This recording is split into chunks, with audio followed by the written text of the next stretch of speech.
bang the gavel to start the Selectmen's Meeting. So John, come over here. Come on, buddy. So what I want you to do is hit that. Can you do that? All right. Give it a good whack. Not too hard. All right, go.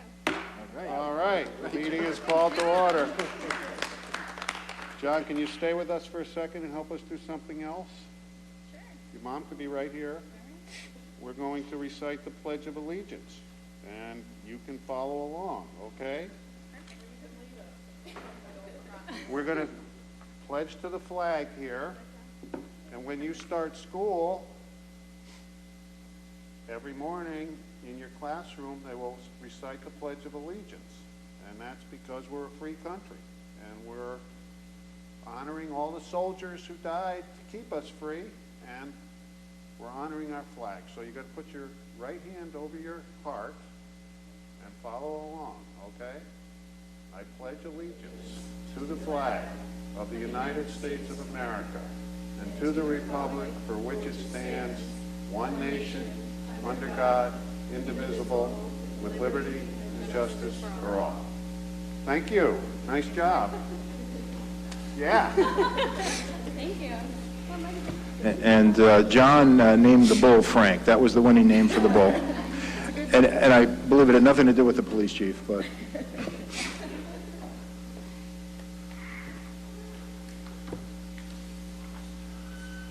All right, the first item on the agenda is citizens' concerns, and these are issues that citizens might wish to speak about that aren't on the agenda.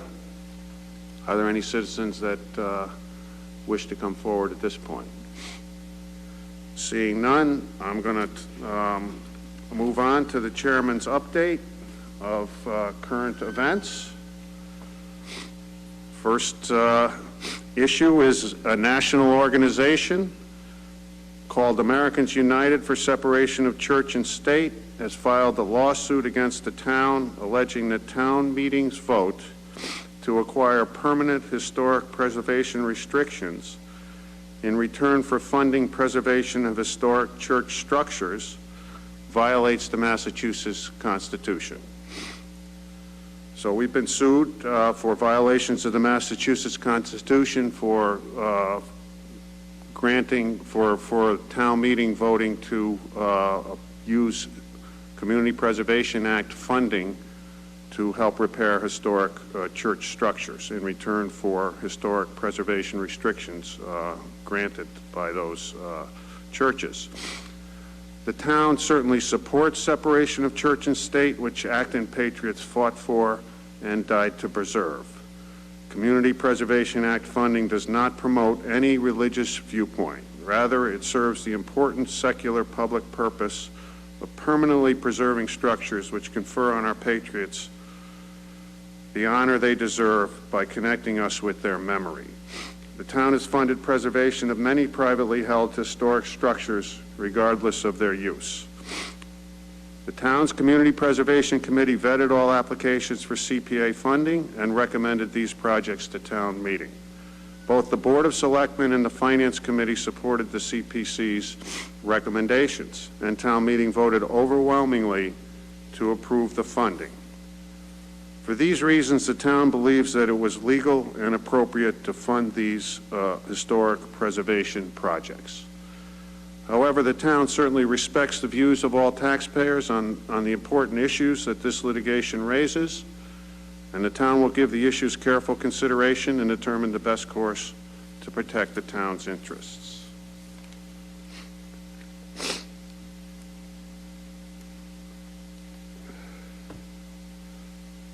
The town has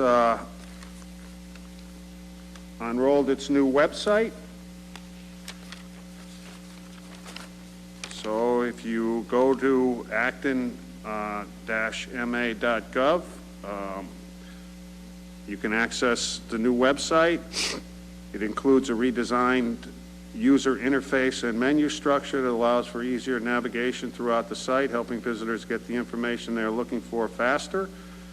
An important new function is search functionality. We used Google to scan all of our DocuShare documents so that they are much easier to access more quickly, and a reorganized homepage that separates content into distinct horizontal sections, allowing the town to better showcase information and alert citizens to new activity. There's also an ongoing activity section and expansion of the past quick links area that allows the town to post more links to current projects, programs, and important town resources directly on the homepage. So we hope that the new website will be a much better service to the town residents. We received and help me with this, Steve, $41,000 grant for the Crosstown Connect. Correct. Was that from the Lowell Transit Authority or the state, or? Not exactly sure. Okay, but Crosstown Connect is our bus that runs on a regular schedule from East Acton over to the train station and back and forth. We're going to have an interesting fall in terms of voting. We need to get the town clerk to give out, make sure citizens are aware of this. We will have 3 elections this fall. One is the state primary in September.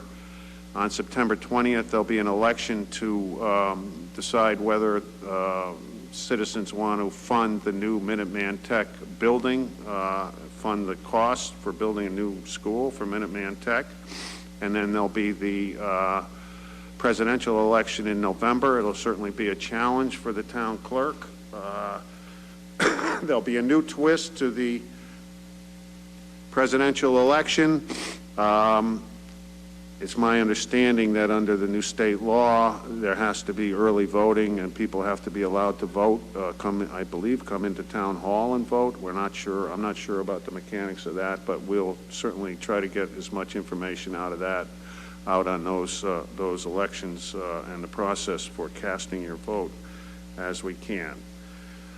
Discovery Woods, the new play space at Acton's Children's Museum, is already open. If you haven't been there, they are having a grand opening, I believe it's next weekend. Is that the 16th and the 17th?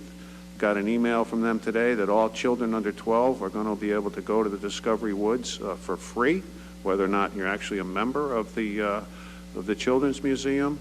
The Acton Community Preservation Committee committed substantial funds to help with that. It's a tree house and an incredible outdoor play space, completely accessible to children of all abilities. So I'm hoping to get there myself and climb into the tree house.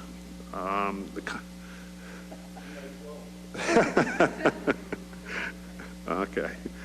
The Concord, the hearing for the special zoning permit involving the Concord water treatment plant over by Quail Ridge was originally continued until July 18th. By agreement with the town of Concord, we have agreed that that will be further continued until September 8th at the Selectmen's meeting on September 8th. So that hearing on July 18th, we will simply open the hearing, continue the hearing until September 8th, and then close the hearing. And I'll turn to the town manager for his report. Thank you, Mr. Chair. We are going to have the town clerk and the Board of Registrars come to one of our next couple meetings. It might not be the next meeting to talk about the early voting with the presidential, because we have to, under law now, have early voting 2 weeks prior. And town clerk is working on a plan that may involve using this room and may curtail a couple night meetings, because it has to have some extended hours as part of the early voting. So she'll be presenting a plan, like I said, next meeting or the meeting after. The Acton Leadership Group had their first meeting for the new year on June 30th. Really was more of introduction and going over the ground rules. We do have some new members on the ALG. We have Janet, who's been on the ALG before, but a new rep this time for the Selectmen. Amy Krishnamurthy from the school committee, and Doug Tyndall from the finance committee. The other members have stayed the same. Peter from the Selectmen, Paul Murphy from the School Committee, and Margaret Busey from FinCom, Superintendent Glenn Brand, Maria Altieri from the School Administration, and Finance Director Steve Barrett and myself. So we like I said, we went over the ground rules, and the superintendent and I are going to be putting together a meeting schedule for the balance of the year for ALG to make sure we don't have any conflicts with school committee or other committee meetings on the days that we meet. The other thing I wanted to talk about, and it was really based on the article that was in both the Beacon and the Concord Journal about the Concord Water Project, because the DPW superintendent was apparently my spokesperson in the article, and I just wanted to let everybody know that I did write Rich Rain an email, and I'll just read it. Dear Rich, I'm writing to express my dismay with your statement in both the Concord Journal and the Acton Beacon that, quote, the revised plan has already received a favorable response from several town officials, including town manager Stephen Ledoux and Acton's town council. While I think it is safe to say that we feel the elimination of the solar field goes a long way to address neighborhood concerns, we have not seen any final plans that would allow us to cast a favorable judgment, which is the main reason the hearing of July 18th is being continued. I would hope in the future that you direct the press to me rather than put words in my mouth. And he did respond and say, hello, Steve. It's unfortunate that the reporter phrased it in that manner. It certainly wasn't my intent to put the cart before the horse. I actually indicated to the reporter when asked that we met with Acton review staff, town manager and council, and reviewed the combined heat and power alternative option, which had the potential to take many of the contentious issues, such as the impact of the archaeological resources tree clearing in Article 97 off the table. And then he said, I'm acutely aware of the sensitivity around this project and the need for a deliberate and open process. Sorry for any difficulty it may have caused you on this end, but I just wanted to say that for the record because I did receive some phone calls about what the hell was I talking about. And as I told Rich privately, I don't need any help getting myself in trouble. I can perfectly do that myself. Well, that's my report. All right, the next item on the agenda is an alleged underage service for red, white, and brew. This would be a licensing hearing for a violation of their licensing standards. That hearing has been continued to August 8th, 2016 at 7:30. The next item on the agenda is a review and public comment on the draft electrical aggregation plan. And I believe we have a presentation for that item. Peter, we have it scheduled. Oh, okay. We're going to hold that until the time it's scheduled on the agenda at 7:45, I guess. Well, that'd be the same thing with the 8 o'clock. Correct. So we'll do selectmen's business. Selectmen to ratify goals and liaison assignments. Okay, we have in our package, I believe,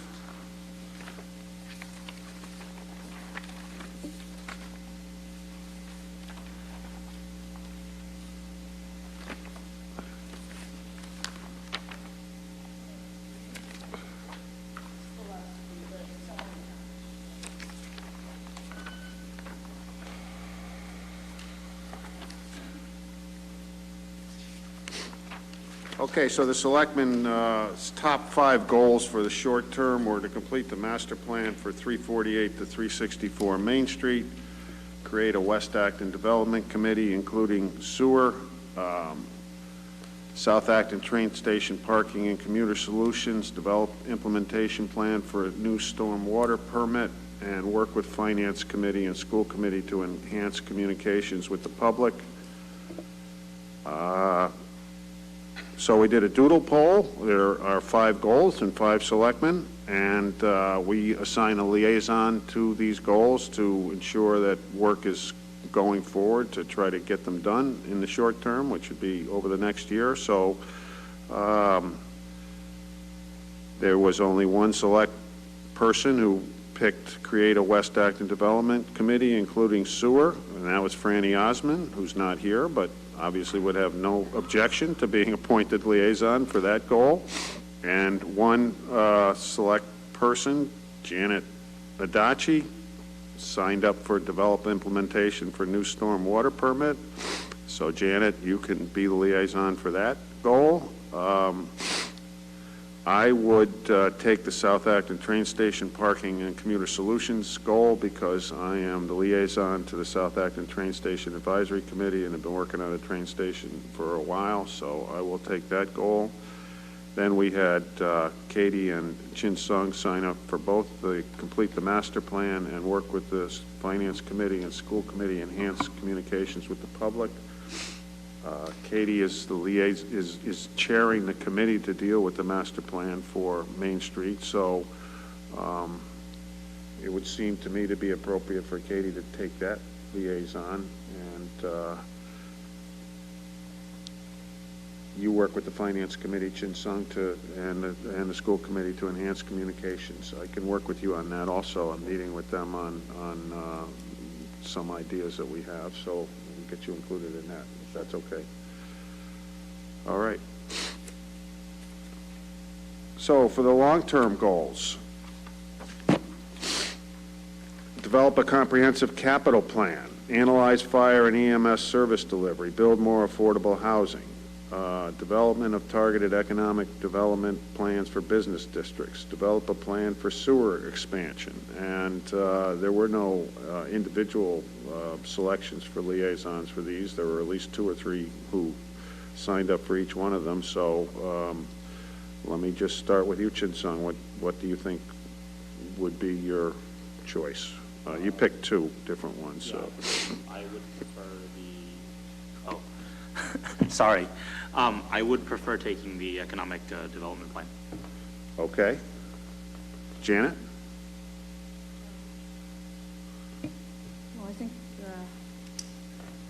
oh, I see, yeah, I think I'd prefer the comprehensive capital plan, because I'm going to be representing the board on that anyway.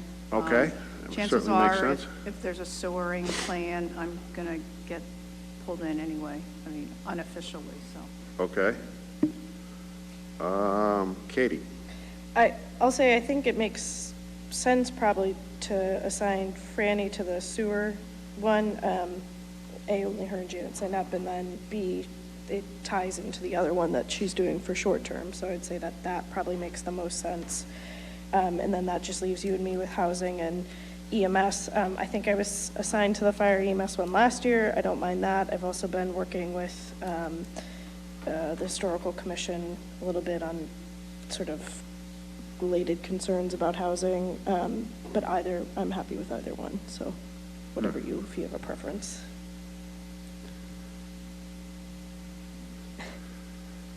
Are you the liaison to the ACHC? No. Or is that Janet? Is that you? I think yeah. Okay. Yeah. Yeah, so neither one ties into And who's doing the housing authority? Franny now? Franny. Okay. I mean, I'm happy to take the fire service, and we're working with the union to go to ALS from EMTs, and the North Acton Fire Station needs to be revitalized, so, or wherever. I think we have to look at all the fire stations and decide what the best plan is for distributing them, so I'm happy to take that. Okay, so I'll do housing. Okay. Do you want votes on these, Peter, or you want just consensus? Do you think we need a vote to ratify that? That's fine. I don't. Sure, I guess I'll make a motion to ratify the Selectmen's short and long-term goals as outlined in the memo and the liaison assignments as discussed at tonight's meeting. Second? All in favor? Aye. Aye. Motion passes. Liaisons are assigned. All right, we have a discussion of fall town meeting, including closing town warrant. We did reserve a date of October 5th for a possible town meeting. We always have to reserve space at the schools in case we want to have a town meeting well ahead of time, because the schools have get their space all committed early on. In fact, October 5th, if we do have a town meeting, it will be held in the upper gym, I understand, because the auditorium is booked. Steve Ledoux has provided us with a memo about criteria for calling a special town meeting that we should consider. So I'll just read Steve's recommendation. In my mind, there should be three main criteria, setting aside whether we want a fall town meeting for zoning issues. So this is other than zoning issues, criteria for whether we would call it fall town meeting. Issues of timeliness is number one. The town will lose an opportunity if it doesn't act within a certain period of time. Examples of such are litigation, settlements, purchase of land under a right of first refusal, and certain aspects of labor settlements. Number two, requirements of grants if things such as a local match must be appropriated. Number three, acceptances of gifts of land. So we thought we should just have this general discussion, and I believe we're going to close the town meeting warrant tonight, which simply, and help me if I'm wrong here, Steve, means that there are no citizens petitions that could be put on the fall town meeting if we close the warrant. Right. I would, my recommendation would actually be probably a month from now, like August 15th, because it really has not been well advertised yet that we are having the town meeting. So my suggestion would give folks about a month to get petitions together. So we would not close the warrant tonight. Okay. And even The if, 15th. even when we close the warrant, the selectmen can always put items ourselves. It is the selectmen's warrant till we get ready to post the warrant, correct? Which could be up to a month before the actual town meeting, time to get the Approximately. warrant out. Okay. Correct.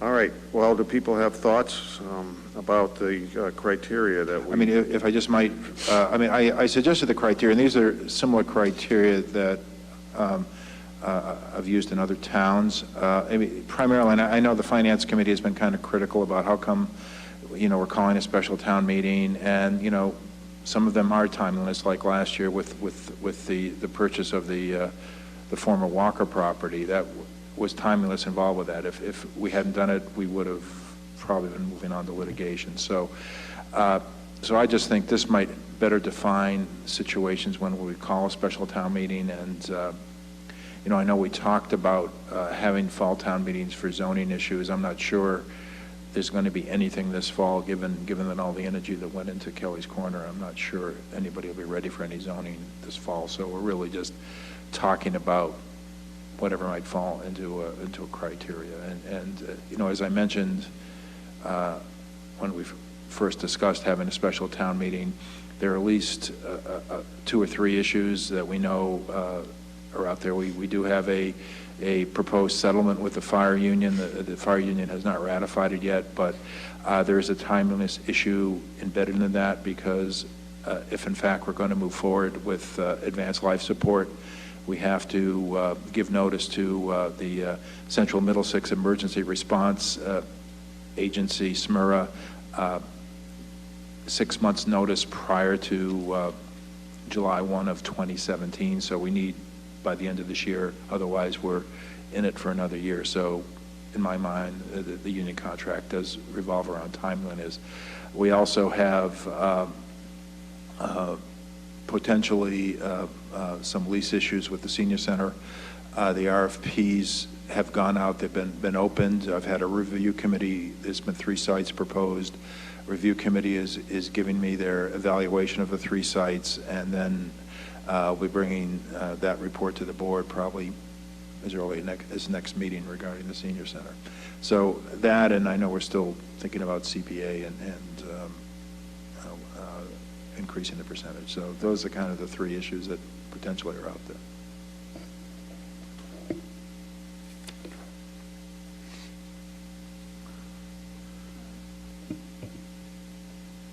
Yeah, Janet. I like the first one. I understand the issue of timeliness, and then also acceptances of gifts of land, which often also, I don't know if that's so much a timeliness thing. I think that there's more timeliness issue with regard to acquisition of land. I think it would be helpful if we're going to include number 2, to kind of expand as to what that means. Requirements of grants of things such as local match must be appropriated, because that starts to sound like there's a timeliness, a deadline by which time the local entity must appropriate a local match. So I don't know if maybe we could move that under the number 1.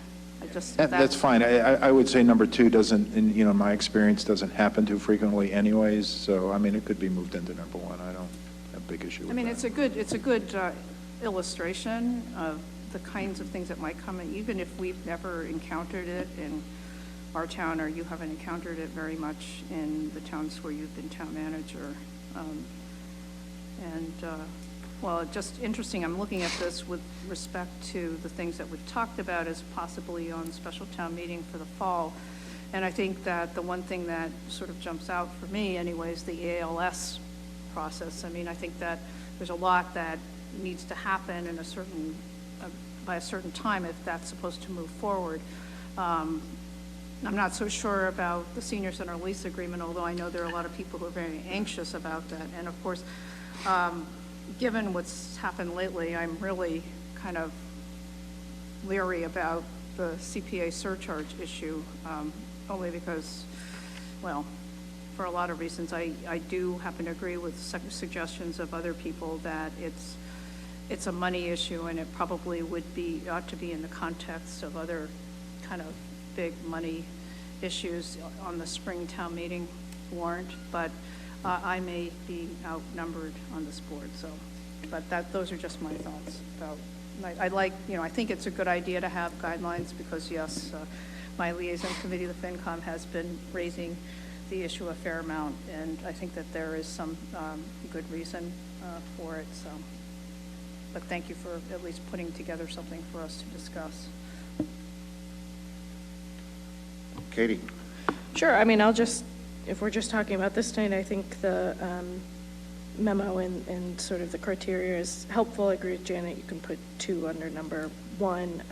I think last year was frustrating. We had a number of special town meetings, but it was just one of those years that we had a number of really timely issues that had to be dealt with, and fell under this number 1 issues of timeliness. And so anyways, I think it's helpful then we have a sort of document we can point to explain why we're calling a special town meeting. Sounds like we're not talking about this fall town meeting tonight, so I'll reserve any comments on that. I would agree with what's been said. I think guidelines are good, and Janet made the comment I was going to, which is number 2 seems like a subsection of number 1, so. Yeah, I mean, it's clearly good to have guidelines. I think we did have some issues last year with several town meetings. I would note under these guidelines, we would not call a town meeting just for something like the CPC surcharge. Then it becomes a question of, if you have a town meeting for something that falls within these guidelines, do you add something else that could wait till the spring, but for certain reasons you might want to put on the agenda? I suppose that's a separate question, but do we want to vote tonight to accept these guidelines, or wait till the next meeting and see if Franny wants to weigh in and maybe think about them more and mark them up, or what's your pleasure? Is there any urgency? I mean, if there's no urgency to it, waiting for Franny to have a chance to say what she wants to say seems to me like a good idea. No, yeah, there is no urgency. Even if we have a fall town meeting, we wouldn't call it until August sometime, so, or Clear, later. Peter, we have called a town meeting, but we wouldn't, we called it at the meeting, you weren't here. Just so you're clear on that. On October 5th. Right, we've But called we a might town decide meeting. not to, Right, not but to hold it, okay. just to Right. not, Okay, we have called a town meeting, if we go forward with it or not, but. right, okay. All right, so we'll put that on the next meeting's agenda. Okay, we still got time to move on. Discussion of a designation of implementing authority pursuant to Section 5.1 of bylaw Roman numeral 10, Acton Special Town Meeting approval November 10th, 2015, Mass Attorney General approval February 2nd, 2016, and the bylaw became effective on May 10th, 2016. And Janet, I believe this is in your jurisdiction, so I ask you to address this. Yeah, thank you, Mr. Chairman. I had sent an email for the packet. I don't know if it ended up, if people saw it in extra information, and I was sort of hoping that there would be a copy. What you have here is just a copy of Chapter Bylaw X, and basically this is ripping off of the language in Bylaw X, which requires that we designate somebody as the implementing authority, because as things stand now under Bylaw X, which addresses stormwater management, the Board of Selectmen is the implementing authority, and I don't think that it was ever contemplated that we would actually be responsible for dealing with stormwater issues in a very daily, detailed, technical way. So what I did, and I wish I had the language, copies of the language for you, but because I'm not finding it, but here is what I... It's highlighted in the thing. Excuse me? It's highlighted in the little thingy, section 8.1. No, that's the language of Bylaw X. What I've drafted Okay. is a motion, so Oh, I'll I read it see. to you. Okay. I did run this by the town manager. He said that we, which I assume is you and maybe Selby, who's the land use director, and also the engineering director, are fine with the language, because they're the ones who are, basically, this is dumping on the town departments and the town staff the responsibility for actually dealing with this issue. They are much better equipped and, to do that than we are. But here's what I've written. Move pursuant to Section 8.1 of Town of Acton Bylaw X pertaining to stormwater management and erosion and sediment control law, also hereafter known as Bylaw X, that 1, the Acton Board of Selectmen designate collectively the Land Use and Economic Development Director, the Town Engineer/Public Works Director, and the Town of Acton departments under their administrative authority as the implementing authority. That is a defined term in the Bylaw X, so it's capitalized. Under Bylaw X, responsible for carrying out the provisions of Bylaw X as well as any related regulations, that's capital R, that the Board of Selectmen may adopt. And number 2, the designating implementing authority report at least annually to the Board of Selectmen on the status of implementation efforts under Bylaw X. So it would be easier for you to respond if you had this in front of you, but if you have any comments, concerns, let me know. This is a sort of a technical thing that we have to do in order to allow the departments to actually start doing what they have to do to make the town comply with Bylaw X, which in turn will allow us to comply with the EPA permit, which has now been supplanted by a permit that will go into effect next year, which they're also working on complying with. So I'd welcome any comments. Otherwise, welcome a motion to just approve that designation. Or I've already moved, but, does somebody want to second it? Second. All in favor, please say aye. Aye. Motion approved. Great, thank you. Thank you, Janet.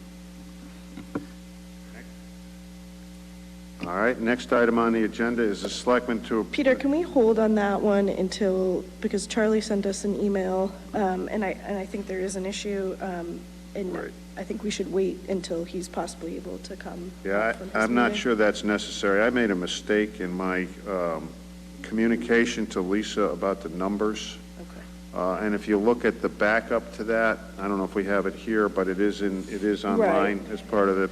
It should read, change the membership from 7 full members to 5 full members, with continuing with 2 associates. So if we can make that amendment, I think that addresses Charlie's issue. Okay. And that's what Andy Brockway, who's the chair of the committee, was asking for. I For just made a 7 to 5. mistake, but Okay. So with that change, can I have a motion to change the membership of Acton 2020 from 7 to 5 full members? So moved? Second. All in favor? Aye. Any opposed? Motion carries. We can have a quick discussion, I believe, of the three-board meeting of the Acton Boxborough Regional School Committee. This came out of discussions between at the ALG meeting. This is a three-board meeting between the regional schools, finance committee, and the Board of Selectmen.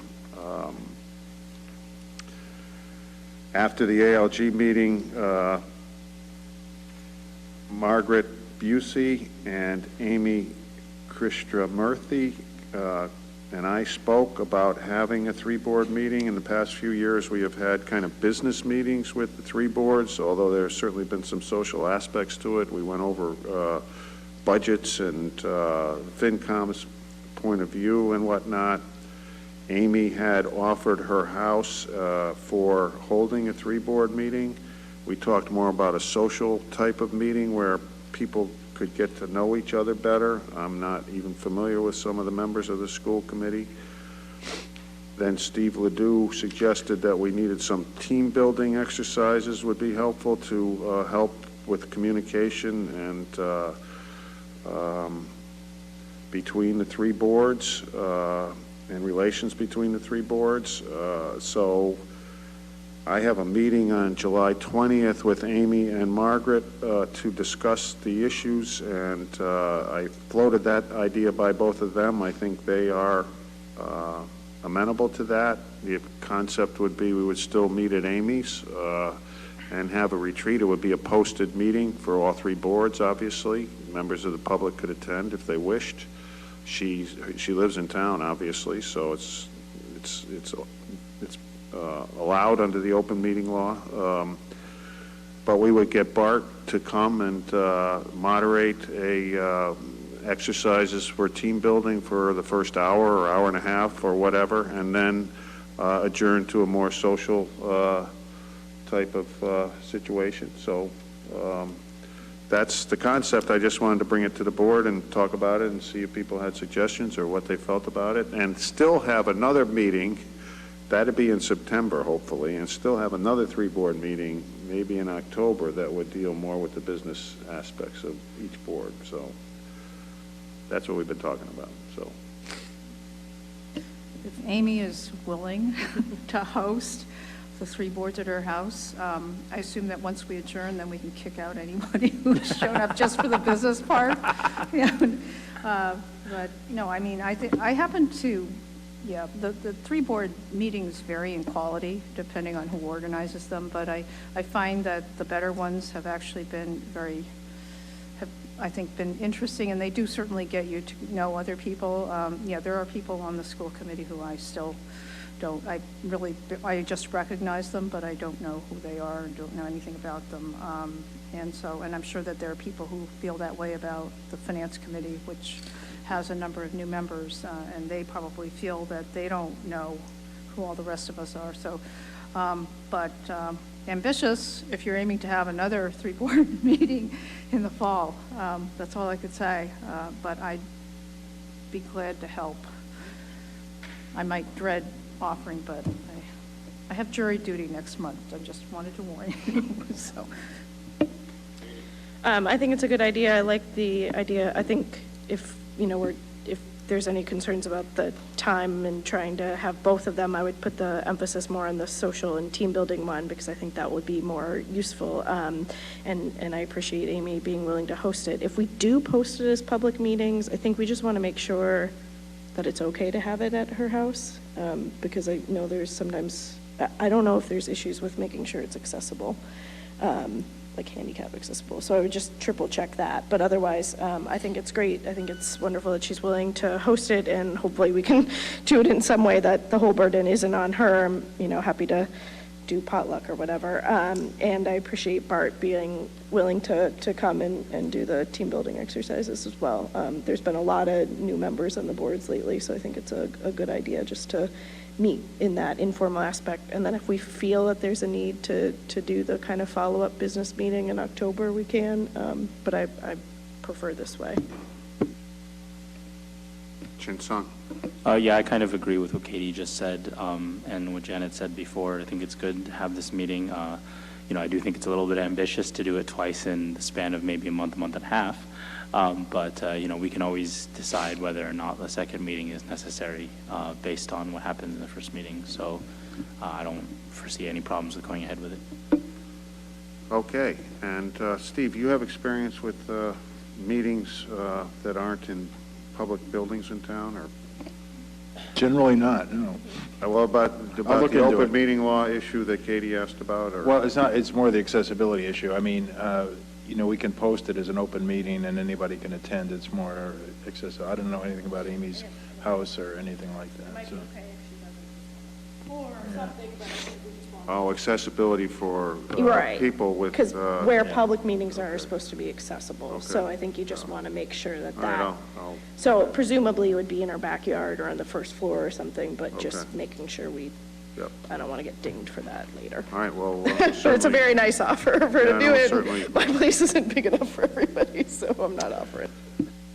Okay, it being 7:45, we're moving on to the selectmen to review and hold public comment on the draft aggregation plan. Mr. Chair, if I might introduce our folks. As the board knows, back at annual town meeting, we accepted a statute that allowed us to do electric aggregation for our residents. In May, I put together a committee that included Mary Smith from the Green Advisory Board, Steve Long from Green Acton, Land Use Director Selby, Andrea Ristine, the Municipal Properties Director, and myself, and we interviewed, there's 3 firms that basically serve as consultants in Massachusetts for electric aggregation. We interviewed the 3 firms. All 5 of us unanimously recommended Peregrine Energy. So tonight we have Peregrine Energy to walk through the aggregation plan that is required that we have to file with both Department of Public Utilities and Department of Energy Resources. We have here tonight Paul Gromer and Marlena Patton from Peregrine. So maybe if you guys want to come up here, that would be good.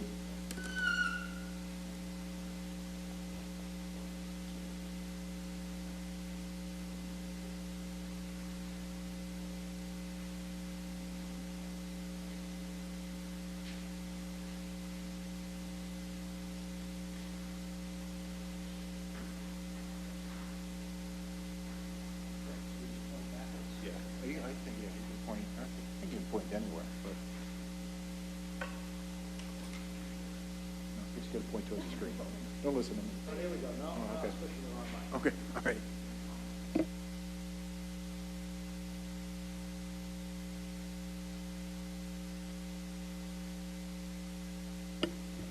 Thank you. Mr. Chairman, members of the board, the purpose of this agenda item, as Steve described, is to have a brief discussion and then a public hearing about the town's proposed municipal aggregation plan as required by the state municipal aggregation statute. The way we'll proceed, if it makes sense to you, is that my colleague Marlena Patton and I will give a brief presentation describing the plan. Then we'll answer any questions that you and the members of the board might have, and then if it made sense to you, if you could open it to public comment on the plan and invite folks in the audience to offer comments. And then there's also an opportunity for written comment after, which I'll discuss as part of the presentation. So if that makes sense for you, we'll charge ahead. Absolutely. Thank you. So briefly, what municipal aggregation is, just by way of background, is it's a form of group purchasing in which a city or town arranges an electricity supply on behalf of its residents and businesses. It's a little bit like Costco for electricity. It's increasingly popular in Massachusetts. There are about 75 communities with active aggregation plans now, another 25 at least that are in the planning stages, the way Acton is. So sometime after the first of the year, I'm sure there will be over 100 communities in Massachusetts with active aggregations. One important thing to know as a way of background is that aggregation applies only to the electricity supply. As you likely know, electricity service has 2 components. There's the electricity itself, which is called supply, and then there's the delivery of that electricity over the wires, which is creatively called delivery. When it comes to delivery, there's no choice. The local utility, in Acton's case, Eversource, provides the delivery service no matter what. But when it comes to supply, there is a choice. Individual residents can choose a supplier on their own. A lot of businesses do that, a small number of residents. You can let the utility choose a supplier for you, and that's called basic service, or the town can choose the supplier, and that's called aggregation, which is what we're talking about tonight. Another very important thing to know about aggregation is that under state law, it's an opt-out program, which means that when the program launches, all eligible customers become part of the program unless they opt out of the program. Because of that, there are many ways that customers can opt out. They can opt out before the program begins. They can opt out anytime after. There's never any fee or penalty for opting out, and there are lots of vehicles by which they can opt out. And we'll talk about those more as we go along. To briefly hit the benefits of the program, most towns think of 4 benefits. The first is a way of getting a greener electricity supply for the town to help the town advance its climate goals and to do that in a cost-effective way. The next, and we'll talk more about the environmental strategies in a second. The next benefit is to create a choice for residents so that they can have choices about what they pay for electricity and the environmental content of that electricity. The third benefit is price stability. The utility basic service prices have become very volatile, much higher in the winter and lower in the summer. The aggregation will look to have a year-round price that's stable throughout the year and protect customers from those price swings. And then the final benefit is transparency. This will be a very consumer-friendly offering. There are other competitive supply offerings available in the market. Some of them are good. Some of them are a little bit too good to be true, with teaser rates or hidden fees, fixed-term contracts. The town's program will be designed with the residents of Acton in mind. It will be very consumer-friendly with transparent pricing, no hidden fees, so it will be a good option for folks in the marketplace. And then, I'm sure I'm behind on the slides, I apologize. And then finally, to talk for 1 minute about the environmental strategies. There are really 3 components to that. The first is to include more renewable electricity in the supply that all customers get unless they choose something else.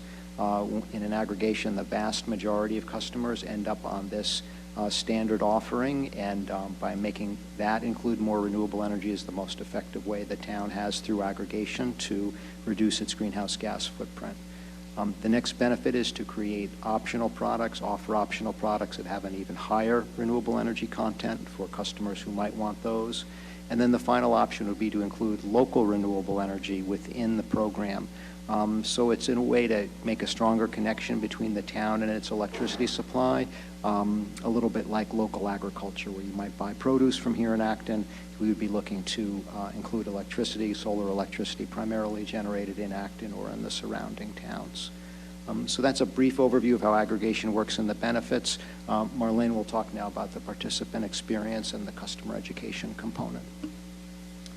Sure. So, is that close enough? No. Is that good?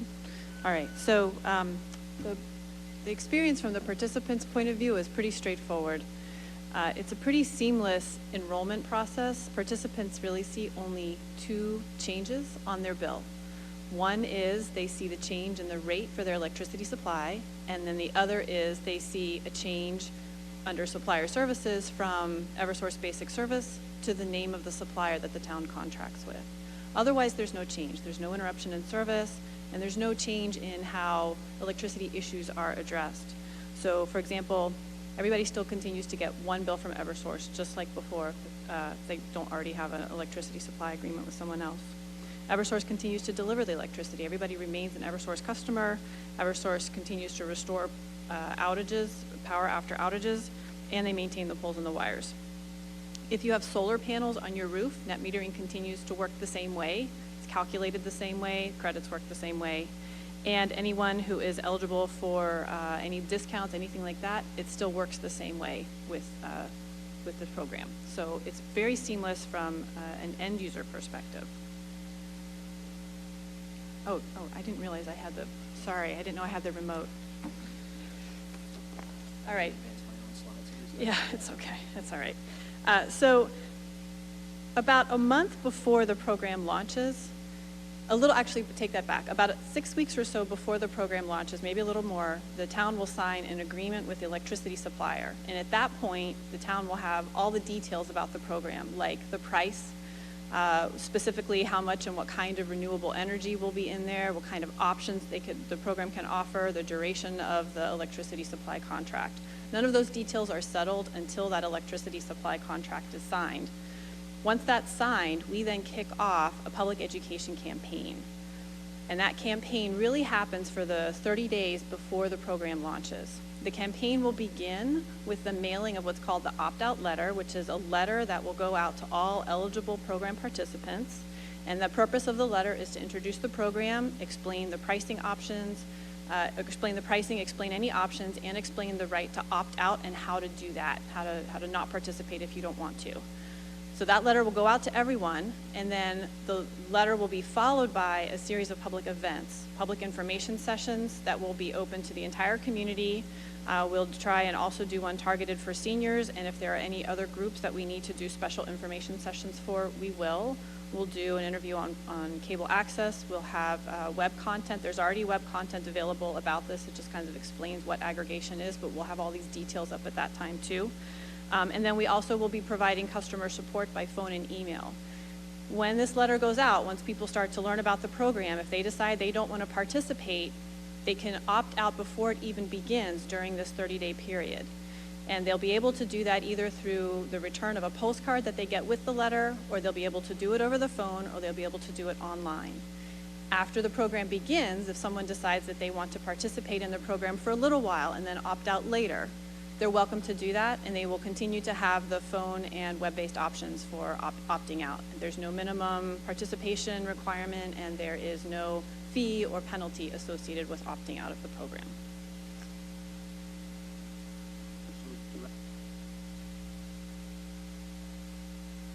Thank you. I'm not too good with the technology here.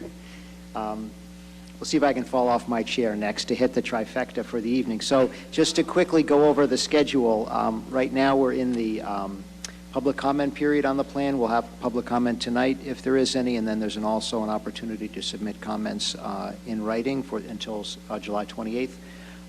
After that, or even we've already begun, there's a regulatory review process, as Steve explained, by two state agencies, the Department of Energy Resources and the Department of Public Utilities.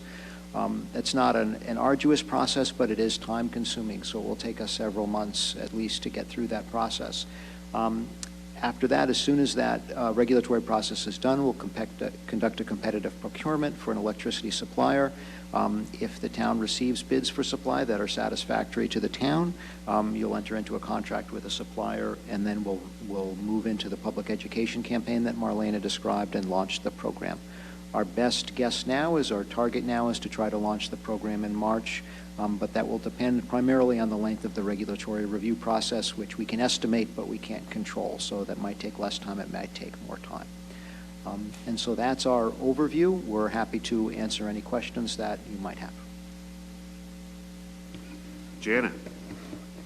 Yeah, I had a question first about opting out. I know that initially it sounds as if from the slides when you opt out, it sounds as if after the month is over, then you proceed, move forward with the program based on the people who are staying in, haven't opted out. One I have a question about is the lag time if people decide to opt out once the program is underway. And the other question I have is about opting in. Suppose somebody opts out and then sees that his neighbors are getting really good deals and wants in. Anyhow, how does that process work? Sorry, back with the technology. So to answer the second part first, the program will be designed so that people are able to opt back in. If they opt out, that's not a problem, but they will not be guaranteed the program rate if they opt out and then opt back in. They would be given a market rate for the duration of that electricity supply contract. And that's so that the electricity supplier doesn't have to bear the risk of people trying to game the system. And when they don't have to bear that risk, they can offer a lower price for the community. With regard to the timing of how long it takes between when you make the request to opt out and you are opted out, usually everything happens on your meter read date. So if you opt out in between, it should show up on your next meter read. But that's how you would know, is that you would see the change on your next bill that you had been switched back to basic service. And then the only other question I had is, what is an eligible participant? Is that the residents in the town? Is it people who are using Eversource? How do you come up with that list? Just Is curious. Eversource basic service participants? So this includes residents and businesses within the geographic boundaries of Acton. Thank you. Oh, and just to clarify, some people will also be curious what happens if you already have an agreement with an electricity supplier that you've made yourself. So those people will not be automatically enrolled in the program. We wouldn't want to proactively terminate anyone's agreement that they've already made. But if they want to participate in the program, they can do that. They would just need to affirmatively opt into the program. Okay, great. Thank you very much. Katie? I just want to say thank you for the work that you've done and the presentation tonight. And I appreciate all the different ways you're planning to do the public outreach. And I would just, it sounded like you said you would do special sort of targeted public meetings. And so I'd encourage you to work with, the town manager and the board on who to do that with. Because I think you mentioned seniors doing one at the senior center, maybe doing one at our Chinese language school. And I believe there was mention in the materials you sent us about, translating the information as well. So I appreciate that. I did have a question, but I'm not remembering it right now. Oh, my one question is there any concern about the timeline about going out to bid in the winter? And does that affect the potential prices that we might get? Sure, that's a great question. So generally speaking, the fall is the best time of year to procure electricity. Most years, prices are lowest then. So we'll try to do the procurement as soon as we can, but we'll do it as soon as we're authorized to do it, and we'll see what prices we get at that time. And we'll make the comparison to basic service, the utility price, and see if it looks favorable for the town. And it's always the town's decision whether to go forward. And if the prices are not attractive when they come back, we'll postpone and try again later and try to get a more favorable price later on.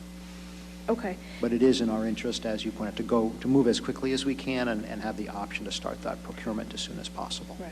Okay. And so then you come back to us and that's when we would discuss what those sort of options are about the mix of renewables. Okay.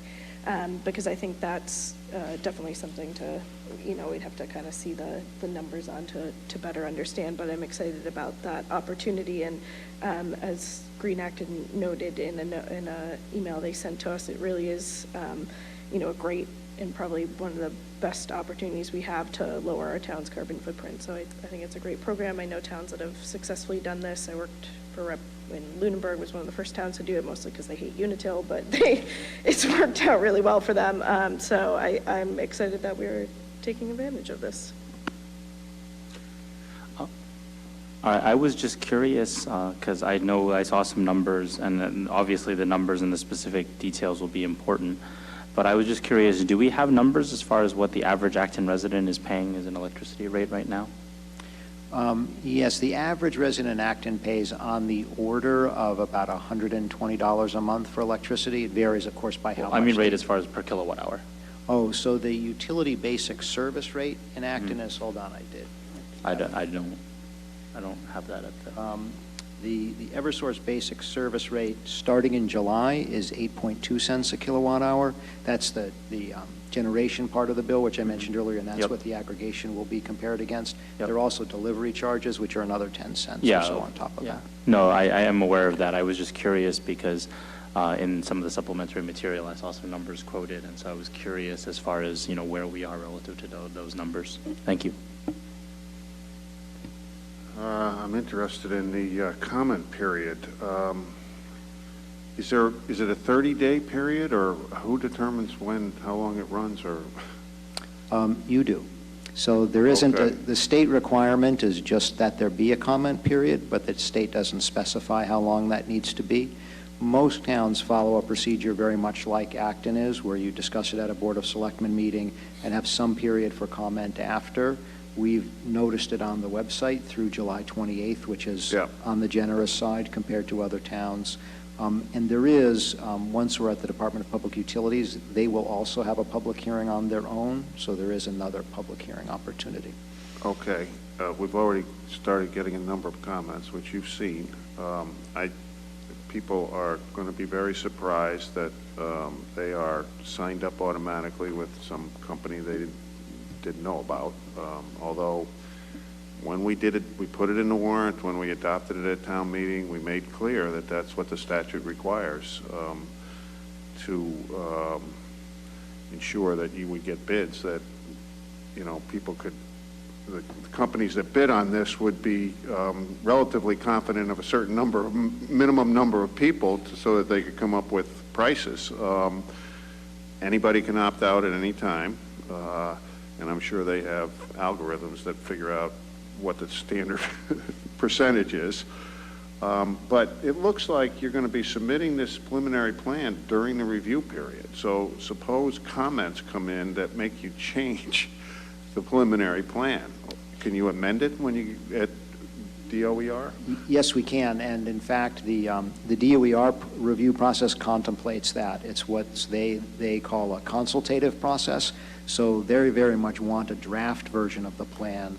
After they've reviewed it, they'll have a meeting with the town, they'll have comments potentially, there'll be an opportunity at that time to incorporate any citizen comments, and then after that, we'll finalize it before we file it with the Department of Public Utilities, which is the next step. Do they see all the citizens' comments also, DOER? They typically don't ask. There'd be no reason not to share them, but typically they don't ask for them, though. It's very much. So it's up to us and you as the consultants to decide whether we agree with some comment somebody might make and then go to the DOER and say, well, we want to amend our draft plan. That's exactly right. There's the way the state review process works is there are certain requirements of state law, and the state agencies will make sure that the town has met all those requirements. But within those boundaries, they're very deferential to the town about making the decisions about what are your priorities for the program and having your own process for incorporating citizen comment. Okay, unless there's any follow-up by board members, I'll listen to members of the public who might have comments about this. Hi, Dave Pluff, Evergreen Road.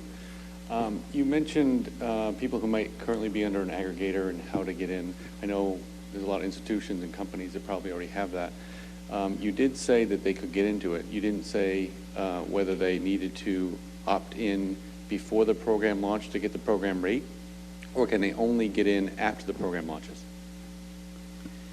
That's a great question. So you're welcome, if you're one of those folks, or anyone who is one of those folks is welcome to join the program. Once we start the public education campaign, you can affirmatively opt in then, and you can also opt in after the program begins. And in all cases, you would receive the program rate.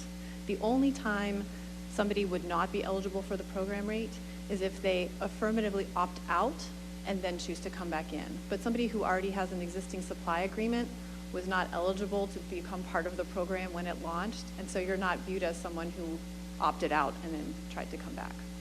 Thank you. By the way, I think it's a great plan. Great.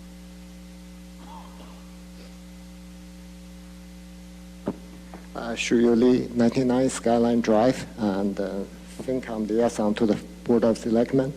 I have two questions. One is more general, and the other one is more technical. For the general question is, does this plan has any impact to the town's finance? Positive or negatively? I'm sorry, I just missed the last part of the question. So if the town decided to adapt to this plan, would there any financial impact to the town, whether positive or negative? That's a good question. So there's no financial impact to the town itself. No financial commitment for the town to pay either us or the competitive supplier. If you go forward, those costs are all covered through the electricity rates. Okay, and then the second one is a technical question. Let's say that I'm a business.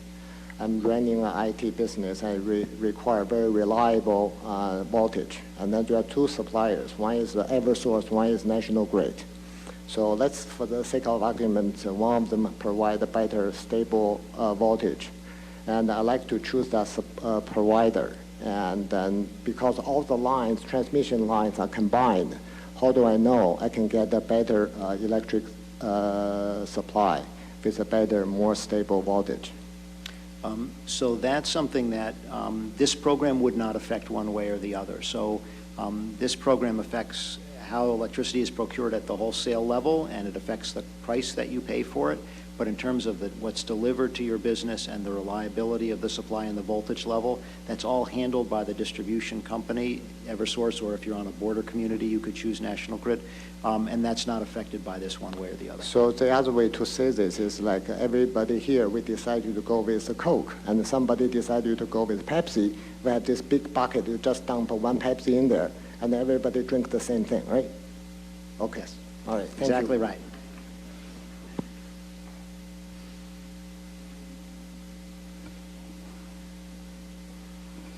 Yes, sir.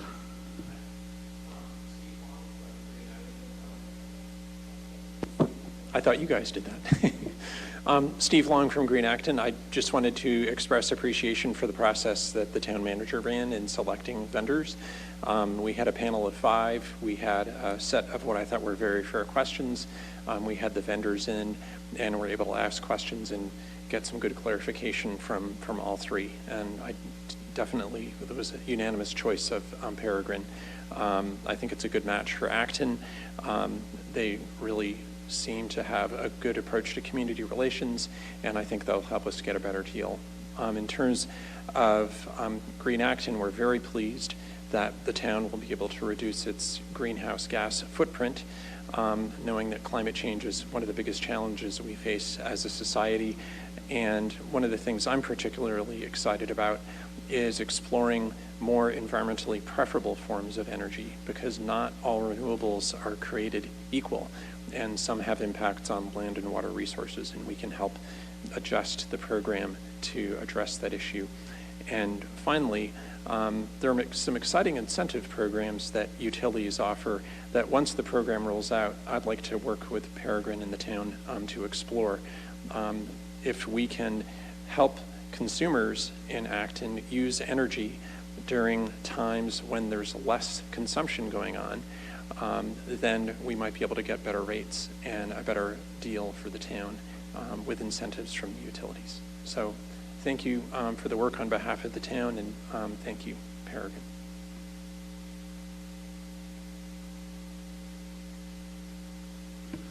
Any other comments? Sorry, I have one more question, actually. If you're on oil and you want to be in the Mass Save program, you need to get electricity from Eversource, I think. Does this affect that for anybody? No, this literally only affects the supply portion of your electricity bill. That's it. So because the delivery is still a delivery, you're still an Eversource client? You're still an it doesn't Eversource matter. customer, Thank you. yep. Okay, we generated already several comments today, and it's just people reading the agenda and maybe going to the website, but it might be a good idea to go to ActonTV and have they have like scrolls, or, they put messages up. Well, Marlena and I Thursday, I'm going to make Marlena a star of local TV on Thursday. So that's our first step, is we're going to be kind of doing the overview of aggregation on Thursday, and we can talk to Mark when we're there about any kind of scrolling. Great. Thank you. And just as we depart, I'll offer one comment, which is that we've done these programs now in quite a few communities, including some much larger than Acton, and Acton has by far set the record for the number of public comments. It's not even close. Already, on day 1, you're already at the head of the pack. Very engaged citizenry here. I'm sure you will get one brilliant comment that will make you change your draft plans and include an idea that you hadn't thought about before. So do you need anything from us in terms of the length of the public comment period or anything like that, or was just more informative tonight? Just more informative. We're good to go as far as we're concerned, and we've been working closely with Steve, and everything's running very smoothly from our perspective. Yeah, it's been good. I don't think anybody can complain about process, so that's always good.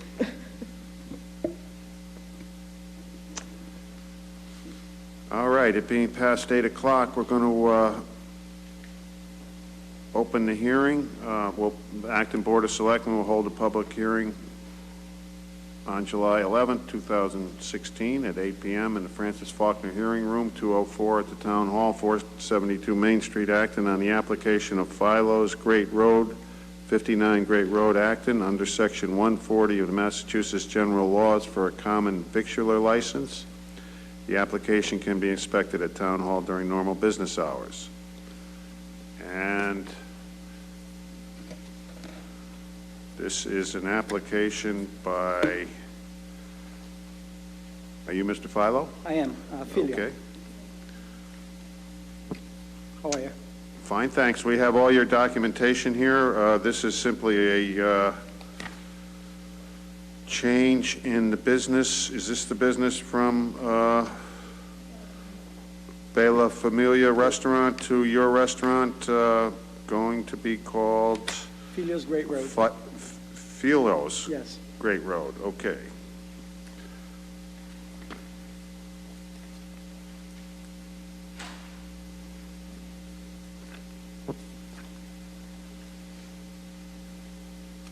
Any questions from board members?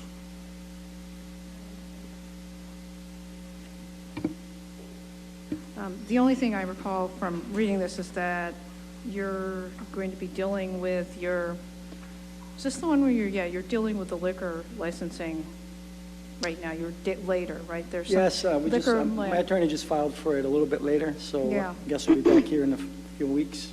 And you're dealing with the planning department about the sign Yep, that's been- issue. yeah. And then I think the health department, you must be dealing with them Yeah. on the licensing for Yes. that. So,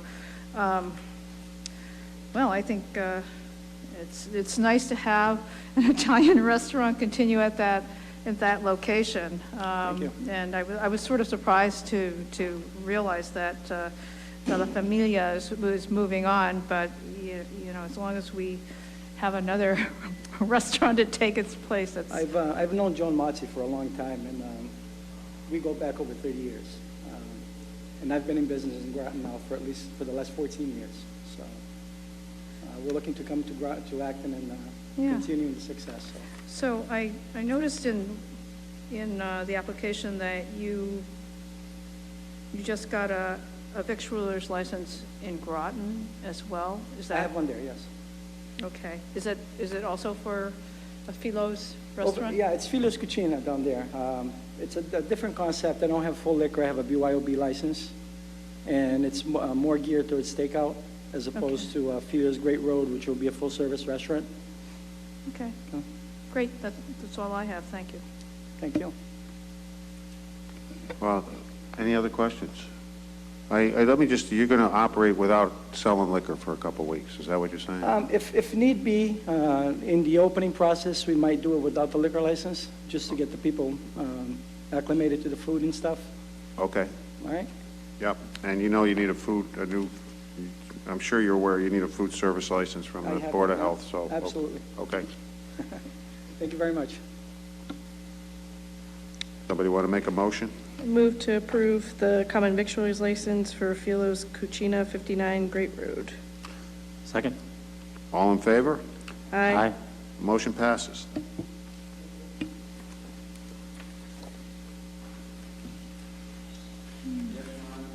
We are on to the consent agenda.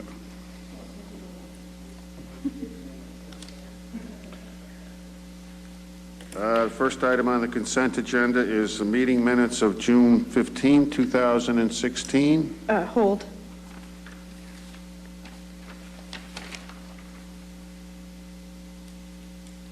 Okay. Second item on the agenda, on the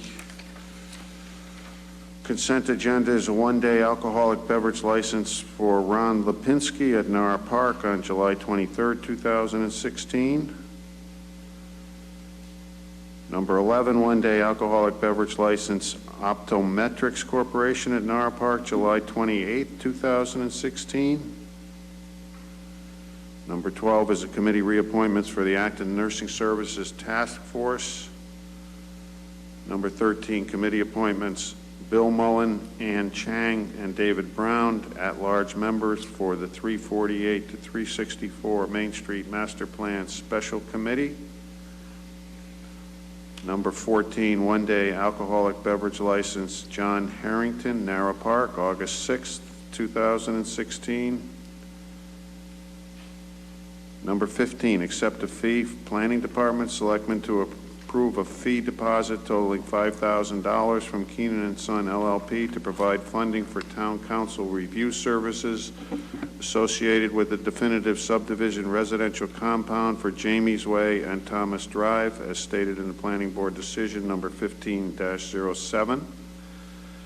Number 16, a change in doing business as Poe's Barbecue and Ribs to Ginger Court, AB Alcoholic Beverage Control Commission acknowledgement.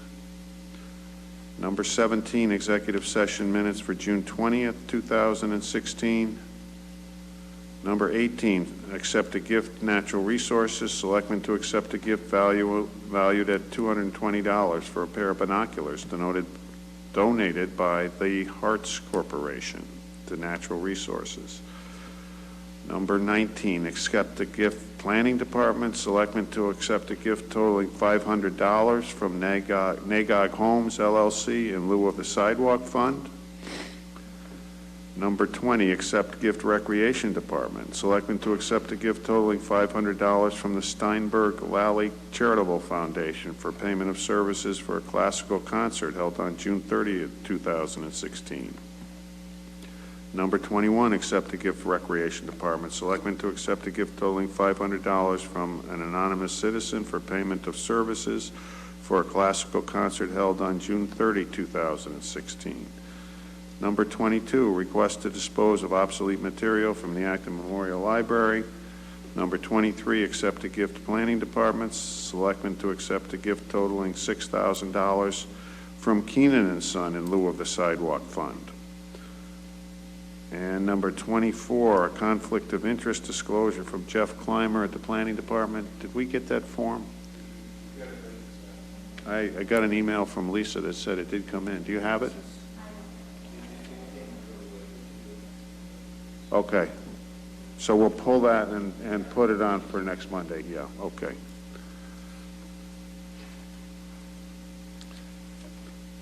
Katie, you want to address the item you pulled? Yeah, number 9, this was the meeting minutes for the joint meeting we held about the library trustees. I think there is a mistake in the vote, and I'm pretty sure that Sampada voted for Tom, and it's not listed that way. I don't have it in my notes, so I just want to triple check with them before we approve these minutes. So unless somebody else has it written in their notes and they have them here, then if we could just hold it till our next meeting. Yeah, the next agenda. And I'll check with them. But otherwise, I will make a motion to approve consent agenda items 10 through 23. Anyone want a second? Second. All in favor, please say aye. Aye. Motion passes. And that completes our agenda for this evening, I believe. I'll move to adjourn. Second. All in favor? Aye. Aye. This meeting is adjourned. Thank you. We took care of your problem, Charlie. We went to 5.